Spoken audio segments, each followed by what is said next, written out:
Okay, Chem team, here comes some help with combined gas law, and this is going to be going over number 5 from the combined gas law homework if you were in Mr. Vaughn's class. So let's go ahead and take a look and see if we can figure some things out. So if you have a 2.5 milliliter vial of sulfur dioxide gas exerting 1 atmosphere on the walls of the vial at room temperature, what pressure will the gas exert if the vial is placed in boiling water? Assume there is no volume change. So right away I see that I have no volume change.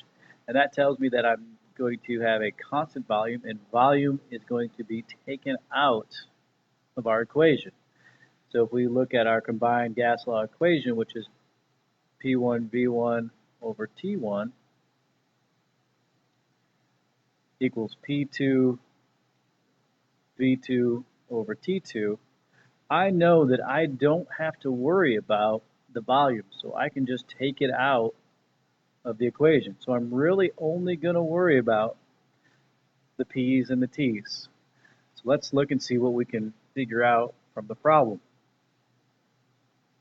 So we have 2.5 milliliter vial. That is our volume, so that is not going to affect our measurements at all, or our calculations.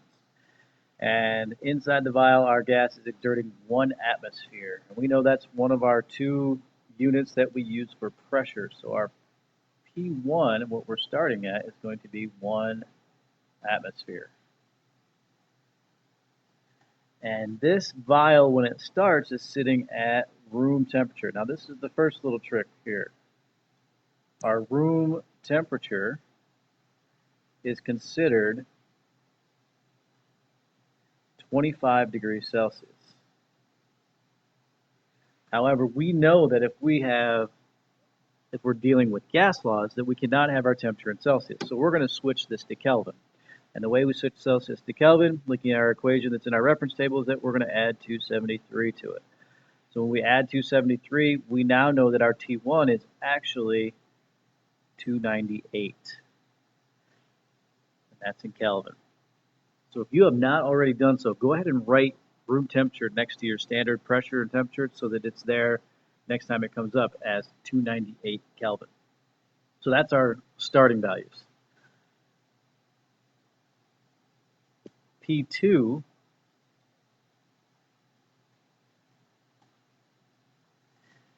that's what we're trying to find. What pressure will the gas exert? So that's the new pressure. We're looking for P2. That is our missing variable. Our T2 is another little trick they're throwing at you, is that our vial is being placed in boiling water. So we're going to assume that this is under perfect conditions because they didn't say anything else, which means our boiling water is going to have a temperature of 100 degrees Celsius. Again, we're running into this problem. We can't have our temperature for our gas be in Celsius, so we're going to convert to Kelvin. Again, add 273. So our T2 is actually going to be 373.